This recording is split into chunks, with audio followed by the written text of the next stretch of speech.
Have you ever noticed how some people, as they get older, seem to slowly drift away from their loved ones, even without meaning to? It's not just about the passing of time or physical distance. It's often due to subtle habits that creep in unnoticed, gradually pushing people away and dimming that inner spark we all cherish. We're talking about things like letting personal care slide, dwelling excessively in the past, or forgetting the simple joy of laughter. These are the kinds of things no one really warns you about. Today, we're going to explore 9 common habits that can sometimes affect people as they age. And trust me, the first one might surprise you. Stick around until the end, because these aren't just problems, they are opportunities for positive change. Each one comes with simple adjustments that can revitalize your relationships, boost your self-assurance, and help you thrive, no matter your age. You won't want to miss how easy it can be to make things better. Let's dive right in. First, neglecting personal grooming. As the years go by, it's easy to let personal grooming become less of a priority. Things that once felt essential, like showering, combing your hair, or choosing a nice outfit, might start to seem optional. Maybe that morning shower gets skipped because stepping into the tub feels like too much effort. Or perhaps fingernails grow untamed because trimming them feels like a chore. You might find yourself reaching for that same faded, comfy sweater, not because it looks great, but because it's familiar and soft, even if you've worn it for days. Take the story of Alina, a 72-year-old retired teacher. This gradual decline in grooming happened so subtly that she didn't notice it at first. Alina had always taken pride in her appearance, but lately she'd been letting things slide. Her children's visits became shorter, their hugs quicker, and she chalked it up to their busy lives. Her neighbours, once chatty over the garden fence, now just waved briefly and hurried on. It wasn't until she caught her reflection in a store window one afternoon, her hair looking dull and unkempt, her clothes stained from a spill 2 days prior, that it hit her. She hadn't just stopped caring for her appearance, she'd stopped caring for herself. Neglecting grooming isn't just about how others perceive you, although that is a factor. People do know this, even if they don't say anything. More importantly, it diminishes your own sense of vitality. When you stop paying attention to the small details, it's like telling yourself that you're no longer worth the effort, which can lead to a quieter, less vibrant life. The good news is it's easily corrected with just a little effort. Alina started small. A quick shower every morning, even just to rinse off and feel refreshed. A weekly nail trimming session while watching her favourite TV show, and a rule to swap out that beloved but worn sweater for a clean shirt every other day. It didn't require a full makeover or a fancy wardrobe, just a simple routine to re-establish her sense of self. It's not about chasing youth or succumbing to vanity. It's about reclaiming a spark that says, I'm still here and I matter. The unexpected benefit? Her children lingered a little longer during their visits, and her neighbour even stopped to compliment her garden again. Second, turning every conversation into a health report. Aging often brings its share of aches and pains, knees that protest on stairs, a back that twinges after gardening, or a new prescription to understand. It's natural to want to talk about these things, to process the changes, or to seek a sympathetic ear. Take Frank, for example. He found himself listing his ailments as if he were reading the daily weather forecast. My hip's been acting up since Thursday, or the doctor says my blood pressure is up again. At first, his daughter nodded along, and his friends offered the occasional, oh, that's rough. But over time, he noticed a shift. His daughter's eyes would drift to her phone mid-sentence, her attention waning as he described his latest physical therapy appointment. His coffee group grew quieter, the responses shorter, until one day, a friend gently steered the conversation to a new movie instead. Frank didn't intend to dominate every chat with his health saga. He just assumed it was something they could all relate to. But he didn't realize how it was wearing people down, turning lively conversations into a one-note medical briefing. There's nothing wrong with sharing the realities of aging. It's part of being human. The trap is letting it become your only story. When every interaction revolves around arthritis or cholesterol levels, it can unintentionally push people away. Not because they don't care, but because it leaves little room for anything else. Relationships thrive on give and take, and constant health updates can feel like a monologue. Frank learned to find a better balance. He might mention his aching back if it was bothering him. This damp weather's really got my joints complaining, he'd say, but then he'd quickly change the subject. How's that woodworking project you were working on? He'd ask his daughter. Or he'd tell his friends about the surprising plot twist in the book he'd just finished. Sometimes he'd even add a little humour, like the time he tripped over his dog and blamed his creaky old knees instead of the furry culprit. The change wasn't about hiding his challenges. It was about keeping the bigger picture in focus. He rediscovered that he was more than his ailments, a storyteller, a listener, a friend, and his connections grew warmer as a result. Next time you're tempted to lead with the latest doctor's visit, try throwing in a curveball instead. My shoulder's a bit sore, but did I tell you about the deer I saw in the yard yesterday? It keeps the world wide open. Third, hoarding memories and junk. Sentimental items like old photographs with yellowed edges, handwritten letters with faded ink, or a child's first pair of shoes can anchor us to the past, preserving moments we never want to forget. But when nostalgia turns into excess, it can spiral into clutter that overwhelms both space and relationships. Consider the story of Alice, for example. Her attic had become a maze of towering cardboard boxes filled with dusty books from decades ago, clothes she swore she'd wear again someday, and random trinkets she couldn't even remember buying. What began as a collection of cherished keepsakes had morphed into a chaotic hoard that spilled into every corner of her home. Her grandson used to love visiting, spending hours looking through old family albums together. But over time, the mess became suffocating. Every step through the attic felt like navigating an obstacle course, and the air hung heavy with dust and a sense of guilt. His visits dwindled to infrequent, reluctant drop-ins. Clutter had become a silent barrier between them. Hoarding doesn't just clog physical space, it creates emotional chaos as well. It suggests an inability to let go, a fear that discarding an object means discarding the memory attached to it. Loved ones feel pushed away, not by the person, but by the walls of stuff that make connection difficult. The good news is, you don't have to tackle it all at once. Start small. Pick one drawer, one shelf, or even just one box. Hold each item and ask yourself, does this still bring me joy? Does it serve a purpose in my life today? Keep the treasures, a photo of a long-gone loved one, a letter that still makes you smile, and let go of the rest. Donate what's usable, toss what's broken, and free yourself from the weight. Letting go isn't erasing the past, it's making room for the present, turning your home into a place where memories can breathe and loved ones feel welcome again. Alice started with one corner of her attic, and before long her grandson was back, coffee in hand, laughing over those old photographs once more. Fourth, getting blunt without realizing it. As we age, the social filters we've carefully cultivated over years of interactions can sometimes wear thin. Words can slip out unvarnished, often with a bluntness that surprises even the speaker. Take the story of George, for example. He'd always prided himself on his straightforwardness.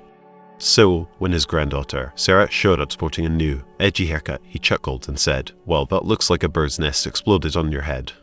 He meant it as a playful joke, a teasing nod to their usual banter. But Sarah's face fell. Her confidence deflated. And George didn't realize the impact of his words until weeks later when she stopped calling. What he saw as harmless honesty, she heard as a harsh criticism, the judgment from someone whose opinion mattered deeply. It's a subtle shift that can happen over time. The line between candor and rudeness becomes blurred. Honesty is a valuable trait, but when it's delivered without a cushion, it can feel like a slap, especially to those who aren't used to deciphering the intent behind unfiltered words. George didn't mean to hurt Sarah's feelings, but he hadn't paused to consider how his comment might land. The solution isn't to silence yourself, it's to add a moment of reflection. Before speaking, take a breath and think, would I have said this 20 years ago when I was more mindful of diplomacy? Does it need a softer touch? Instead of bird's nest, he could have said, "Wow, that's a bold new style." What inspired you to try it? It's still true to his thoughts, but it's delivered with kindness, not a sting.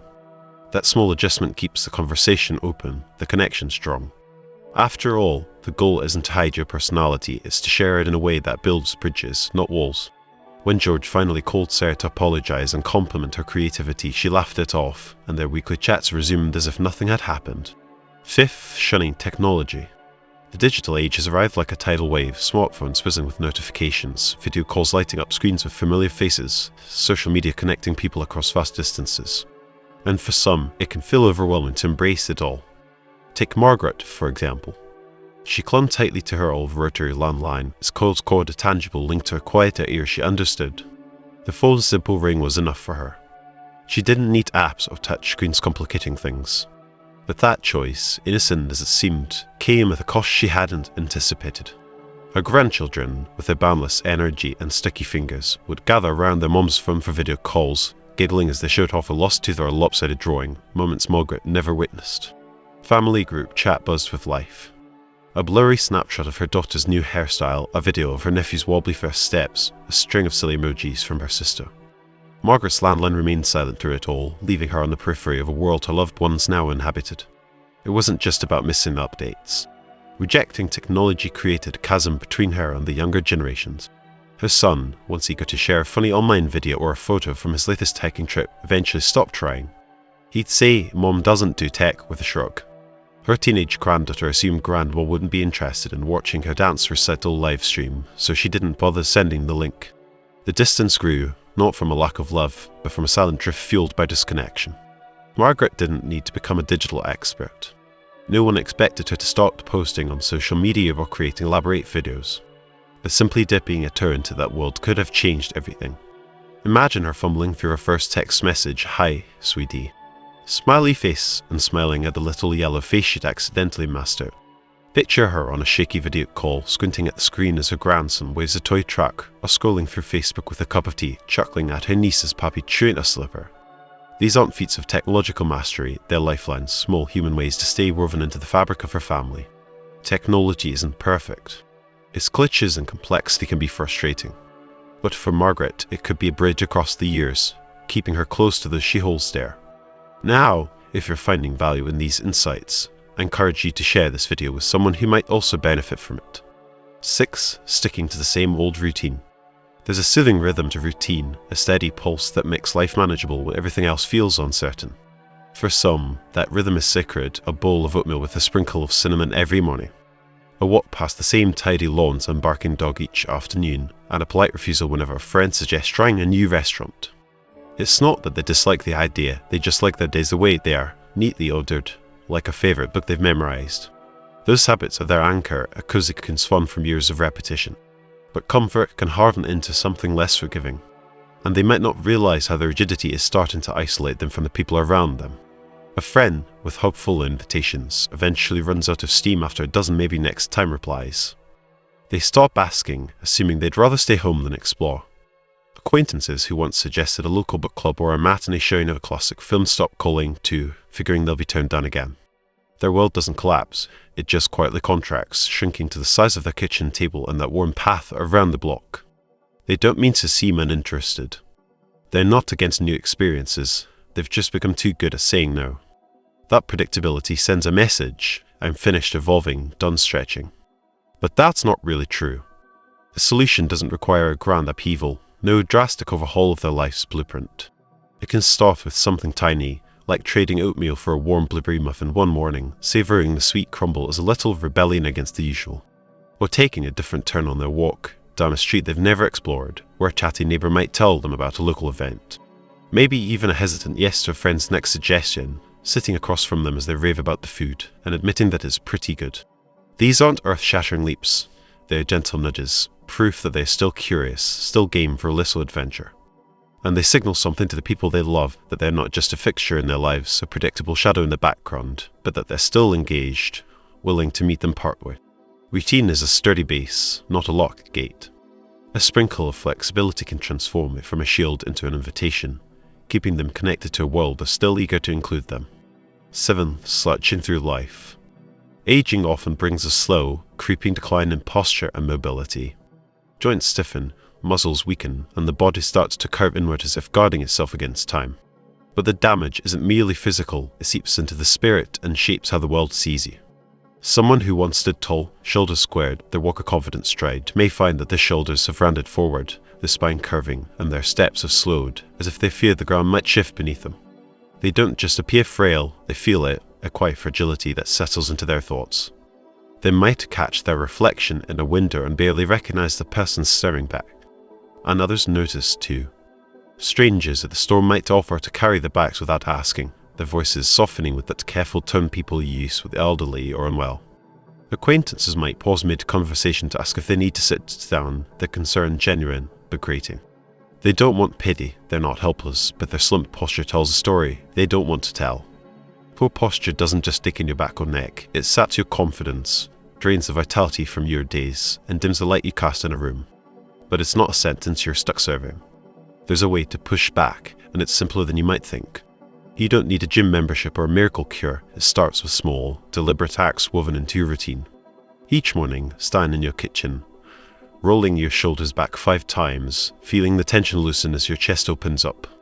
Or try a gentle spine twist, hands on hips, turning slowly side to side, reminding your body it's still capable of graceful movement.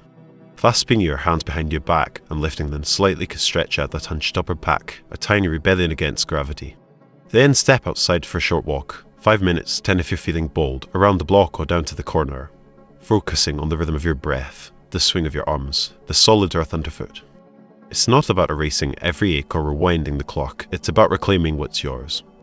Stand tall, even if it feels unnatural at first, even if your muscles protest. After a while, you might notice your reflection looks less defeated, your loved ones stop hovering with worried frowns, and you catch yourself humming while walking, realizing you feel stronger, not just in your body, but in your sense of self. It's a quiet, stubborn act of defiance, proof that presence and strength don't fade unless you let them. 8. Living in the past. Back in my day rolls off the tongue like a favourite song, a soothing melody that calls up a world that once made sense. It's a reflex born of longing for the simpler, gentler days before technology took over, when neighbours gathered on front porches at dusk, their laughter mingling with the sounds of nature. Someone might share these stories with their loved ones, their voice rich with detail, the scratch of a pen on paper, the thrill of a letter arriving after weeks, the way their childhood street smelled after a rain shower. But too often, the reaction is predictable, a polite nod, a half smile that doesn't reach the eyes, and a distracted glance at a glowing screen. The stories don't land, they float above the moment, leaving a gap that's felt but not named. They are not trying to preach or judge, they just want to share something precious, but their nostalgia has turned into a wall, shutting out the present and everyone in it. Nostalgia is a beautiful thing, a warm blanket of memory that comforts you. But lean on it too hard and it becomes a crutch, alienating those who can't step into your yesteryears. The past matters, but it's the bridge between then and now that keeps it alive and keeps you connected. So try this instead. When a memory surfaces, don't let it stand alone, weave it into the present. We didn't have video calls back then, they might say, their eyes crinkling as they look at a loved one's face on the screen. But I love how I can see you smile like you're sitting right here. It's better than any letter. It's a subtle shift, but it changes everything. You're not dismissing today's world or preaching about yesterday's. You're linking them, showing how they both hold value. Experiment with it one evening, swapping that usual things were better sigh for a tale about your first car, how you drive around for hours, then grinning as you add, now I can get anywhere with that little GPS app on my phone. They might perk up, sharing their own experiences, and suddenly you're in it together, swapping stories, laughing, building something new. The past stays vivid, a treasure you can still hold, but the conversation sparks with life, relatable and real. It's not about abandoning your history, it's about letting it dance with the present. 9th, forgetting to laugh. Life has a way of piling on burdens as the years pass. Knees that ache, the pain of losing a friend, a health concern that weighs on your mind. It's no surprise that humour can fade, its bright edges dulled by the weight of it all. Someone who used to be the life of the party, their wit sharp and playful, their laughter ringing out like a bell, may find that the spark has dimmed. Conversations turn to serious updates, health issues, losses, the way the world seems to be changing. They don't mean to sound gloomy, it just happens, the lightness seeping out of their voice. Friends still call, but the chats grow shorter, the silence is longer, invitations taper off. They might not notice at first, but the shift is clear. Without their humour, they've become harder to reach, their seriousness a veil that makes others hesitate. Laughter isn't frivolous, it's a lifeline, a thread that keeps you young in spirit, lifts the heaviness, and binds you to the people who matter. Lose it, and you lose more than you realise. But humour doesn't vanish forever, it's there, waiting to be coaxed back, and you don't have to be a comedian to find it. Start small intentionally. Watch a funny TV show you used to enjoy. Or flip through a photo album and let a silly memory bubble up. Share it with a friend or poke fun at yourself, how you still struggle with technology, or how your last attempt at cooking ended in disaster. Try it one afternoon, weary of the gloom. Tell a friend about a recent mishap and let a grin spread across your face. They might laugh, sharing their own stories, then soon the air is filled with warmth and light. Laughter doesn't erase life's challenges, it's not meant to, but it lightens the load, makes it bearable, and reminds you and everyone else that you're still here, still you. Well, there you have it, 9 habits that can sometimes affect people as they age, and simple adjustments to turn them around. From taking care of your appearance to rediscovering laughter, these small changes can keep you connected, confident, and living your best life. If you found this video helpful, think about how subscribing might bring more valuable insights like these into your life.